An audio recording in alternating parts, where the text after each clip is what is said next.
Hello and welcome to the West Asia Post. I am Ghadi Francis and this is our weekly show where we bring you all the latest updates and stories from this region that I call home.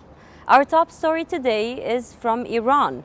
Tehran recently admitted that it supplied drones to Moscow, but it says that the drones were supplied before the Ukraine war. Now Ukraine and its allies are refusing to believe Iran's claims. We tell you more about this in this report.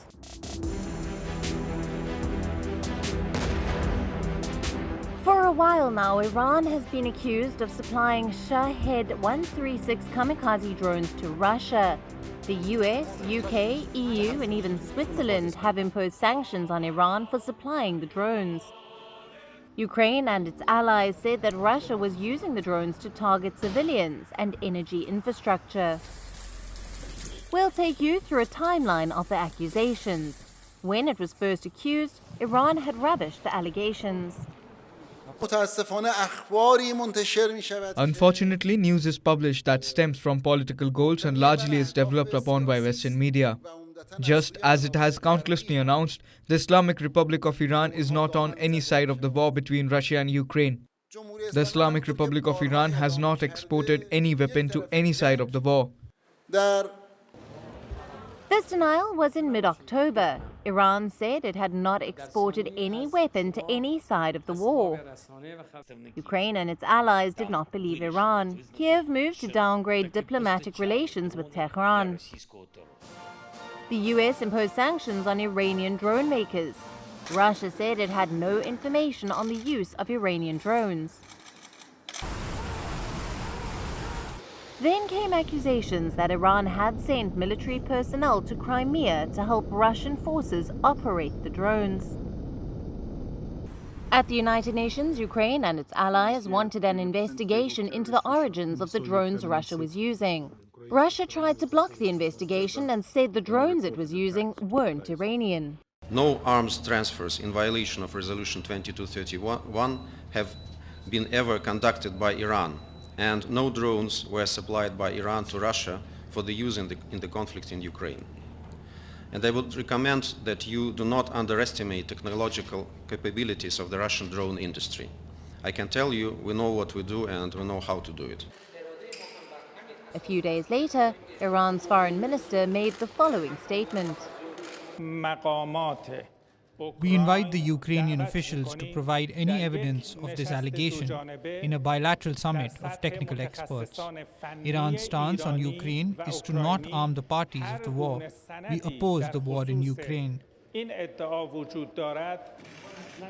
Reports say that Iran plans to send missiles to Russia as well. There have been talks about further sanctions on Iran. Iran has repeatedly denied helping Russia during the war. But on Saturday, Tehran finally admitted to supplying drones to Moscow. This fuss that has been started by the Western countries, that the Islamic Republic of Iran has provided Russia with missiles and drones to aid in the Ukraine war. The missile part is entirely false. The drone part is correct. We provided a limited number of drones to Russia many months prior to the Ukraine war. We agreed with the Foreign Minister of Ukraine for them to provide us with any evidence that Russia has been using Iranian drones in Ukraine. There are three parts to that statement. First, that Iran admitted to supplying drones to Russia, but before the war. The next is that they supplied a limited number. Finally, that Iran still denies that Russia used the drones it provided. Ukraine's President Volodymyr Zelensky slammed the Iranian minister's statement. By the way, official Iranian representatives have released a statement today. They have decided to admit that they did supply drones for Russian terror, but they were lying in this recognition as well. We are shooting down at least 10 Iranian drones daily, while the Iranian regime claims that it allegedly provided a few of them before the start of the full-scale invasion. Only during one day yesterday, 11 Shaheds were destroyed. We know for certain that Iranian instructors have been teaching the Russian terrorists how to use the drones, and Tehran is completely silent about it. If Iran continues to lie about the obvious, it means that the world will put even more efforts to investigate the terrorist cooperation between the Russian and Iranian regimes and what Russia pays Iran for such cooperation. In the modern world, there will be no such thing as terrorists or their accomplices going unpunished. Iran says it supplied Russia with a limited number of drones, but reports estimate around 2,400 were sent. Iran also says there's no proof that Russia is using the drones it supplied.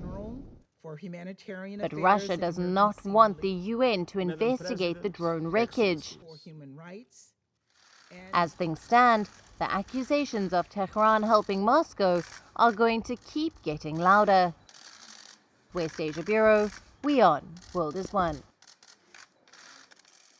From Iran to Syria, Lebanon, Iraq, and much more. We have a lot lined up for you in this edition of the West Asia Post. But first, as usual, let's take a quick look at what's making the headlines across West Asia. The Iranian Revolutionary Guard's aerospace commander says the nation has built a hypersonic missile.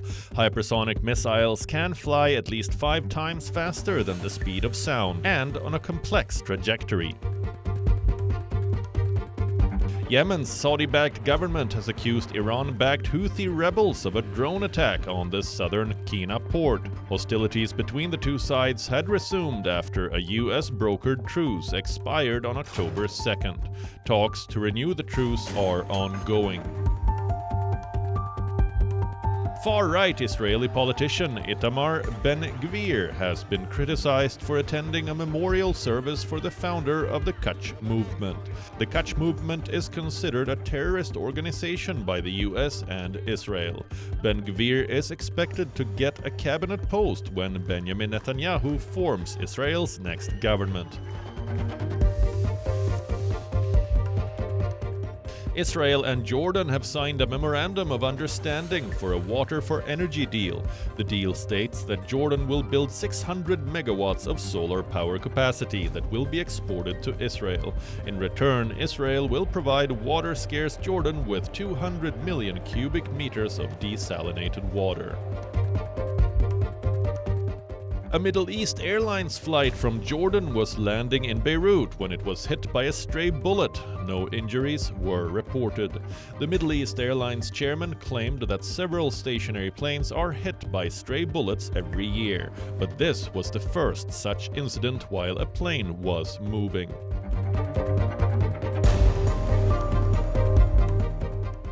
Lebanon's power vacuum set to continue after parliament fails to elect a president for the 5th time. It has not managed to choose a successor to Michel Aoun, whose term ended on October 31st. The parliament will try again on November 17th. Drone and energy warfare continues in Syria. Recently, a convoy carrying Iranian oil to Lebanon was hit by a drone attack. The attack happened at the Syria-Iraq borders. In this report, we bring you more about what's been happening recently in Syria. Let's take a look.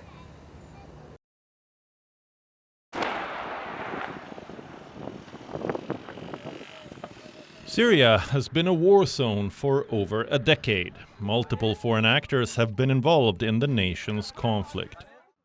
Late on Tuesday, another incident took place. A fuel convoy had entered the country from Iraq through the Al-Qaim border crossing. The convoy reportedly included over 20 fuel tanker trucks. They were carrying Iranian oil. The destination was Lebanon. Border police officials say the convoy has obtained all necessary legal approvals from Iraq. But soon after the convoy crossed into Syria, it was attacked. An unidentified drone hit the convoy. Reports say at least 2 of the trucks were destroyed, but no group has come forward to take credit for the attack. Iranian state media has blamed the US. The US is one of the nations with a military presence in Syria. Their presence is with the approval of the Syrian government. They are there to fight ISIS. But the US has attacked Iran-backed militias in Syria as well. However, the US denied that it was involved in Tuesday's attack. Despite the denial, there are some who believe the US attack was to harm Lebanon. Lebanon has been suffering from an economic crisis. The fuel shipment would help the country ease some of its energy problems. The US has also been accused of not letting Jordan or Egypt provide fuel to Lebanon either. The accusation is that this is being done to help Israel. These allegations come after Israel and Lebanon signed a historic maritime border deal recently. The US mediated the deal. Speaking of Israel, it too was blamed for the convoy attack. The Israeli army refused to comment on the incident. Besides Iran, Israel and the US, Jordan too has plans to conduct operations in Syria. Last week, Jordan's foreign minister, Ayman al-Safadi, met with his Russian counterpart, Sergei Lavrov. Jordan plans to work with Russia in southern Syria. The aim is to counter multi-billion-dollar drug smuggling across its border. Earlier this year, Jordan changed its army rules of engagement along its border with Syria. Amman gave its military the authority to use overwhelming force. Meanwhile, reports say Russia has also increased military police patrols along the Syrian side of the border. And Russia's assistance to Syrian government forces continues as well. On Sunday, a joint operation took place near the northwestern city of Idlib. The region is one of the last outside the Syrian government's control. After the shelling, Syrian government outposts were attacked in retaliation. Reports say the counterattack was carried out by the jihadist Hayat Tahrir al-Sham organization and Turkey-backed militias. With so many foreign actors involved, peace in Syria continues to look elusive. West Asia Bureau, WION. The World is One. Now Bahrain has said that it will continue to work with Israel. The announcement came just after the news of Benjamin Netanyahu's victory broke. Also coming at a time when Pope Francis has recently visited the Gulf nation. We tell you more in this report.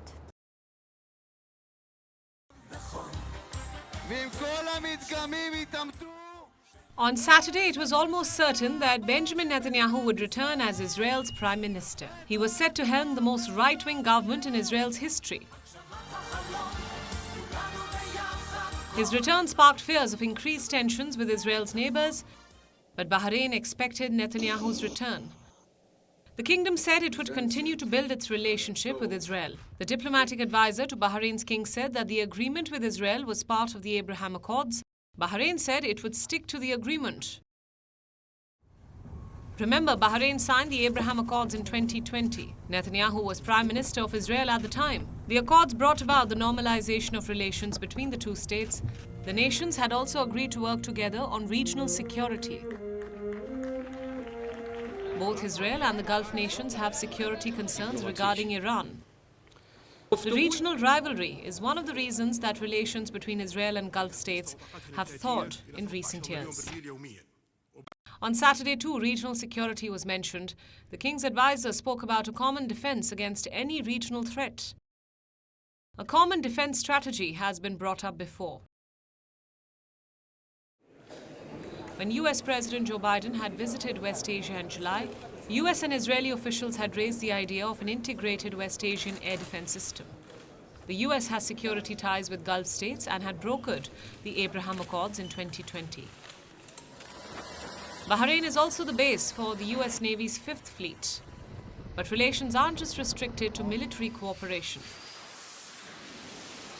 Last month, officials from both Bahrain and Israel said that a free trade agreement was being negotiated. They hoped the deal would be finalized by the end of the year.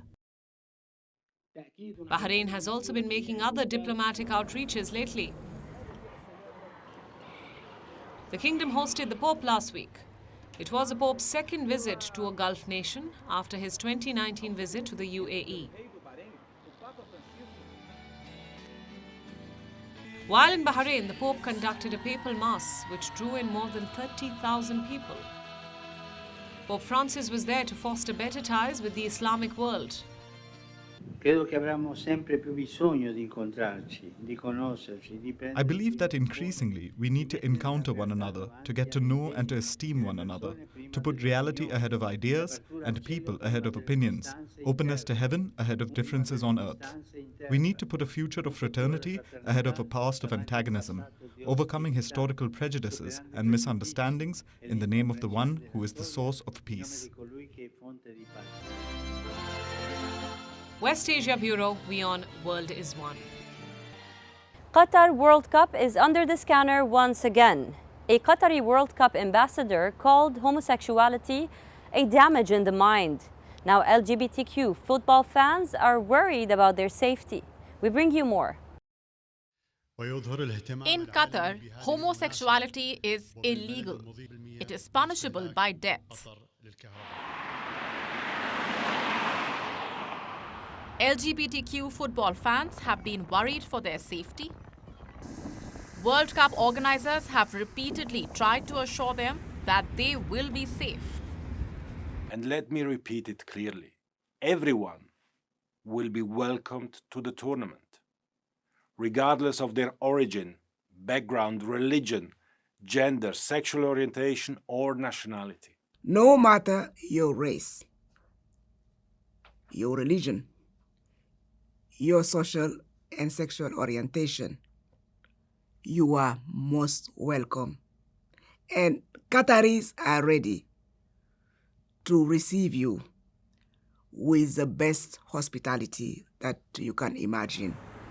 But recent comments by a Qatar World Cup ambassador have caused a storm.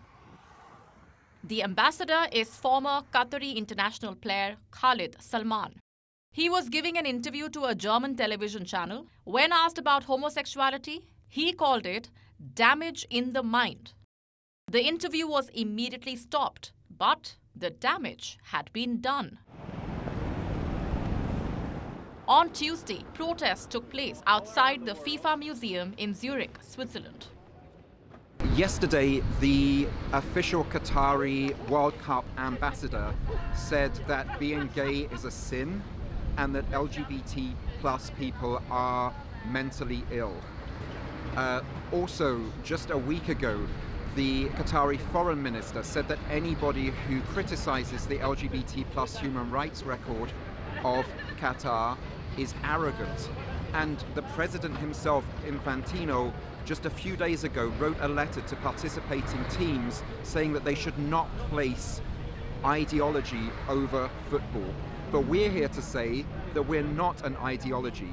We're LGBT plus people whose existence in Qatar is being threatened, and we will hold FIFA to account. Fresh questions were raised about security arrangements. Germany's interior minister had gone to Qatar recently. She had sought assurances for the safety of German fans. After the Qatari World Cup ambassador's comments, she was questioned about the arrangements again. On one hand, this is about people who love other people of the same sex and want to show it, but it's not about protection against racist attacks. It is also about protection against attacks and the prevention of anti-Semitism, which is also an important issue in this area. That is why the security guarantee was so important to me and why the Prime Minister and the Minister of Interior gave it to me. I have no new indications from him himself now that anything should have changed in this regard. But of course, such statements are terrible.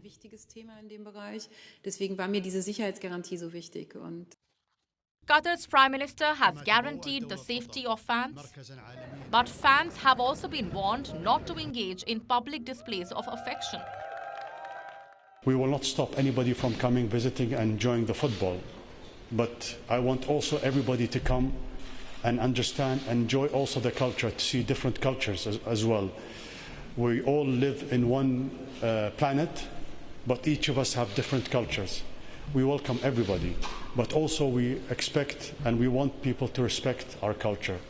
Qatar's emir had given a statement in May that did little to allay the fears of LGBTQ fans.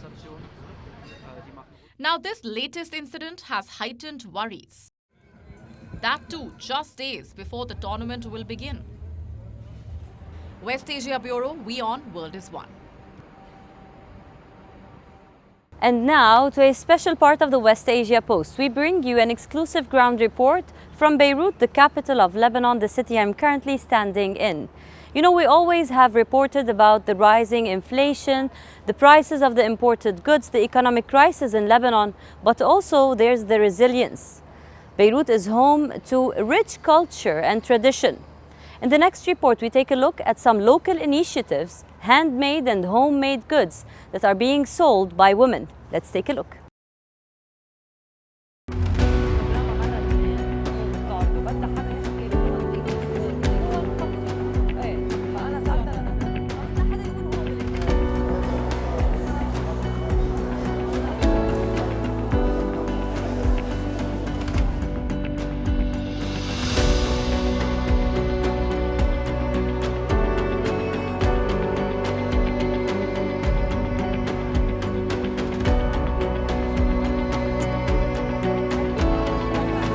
This initiative is to help people during this economic crisis sell their own products, home goods, traditional home goods. As you know, that Lebanon is known for many traditional foods. So each area is special, like some areas in Bekaa do certain foods and other areas do another foods. So these foods are basically homemade, mostly organic.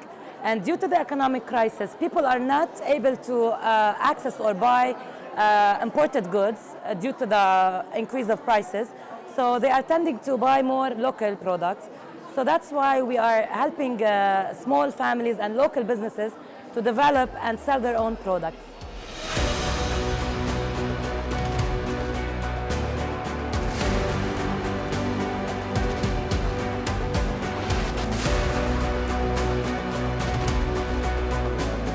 So this is here in the UNESCO Palace. It is under the sponsorship of the Ministry of Culture in Lebanon. Such initiatives has really became a trend since the economic crisis hit Lebanon. We see it in all places and all territories all across Lebanon. But this is very new in terms of women empowerment. That's all we have for you on this episode of the West Asia Post. I will see you next week with a brand new lineup, bringing you more stories from the world's most volatile region. Until then, stay safe. I am Ghadi Francis, coming to you from Beirut, Lebanon, and you're watching WION. World is One.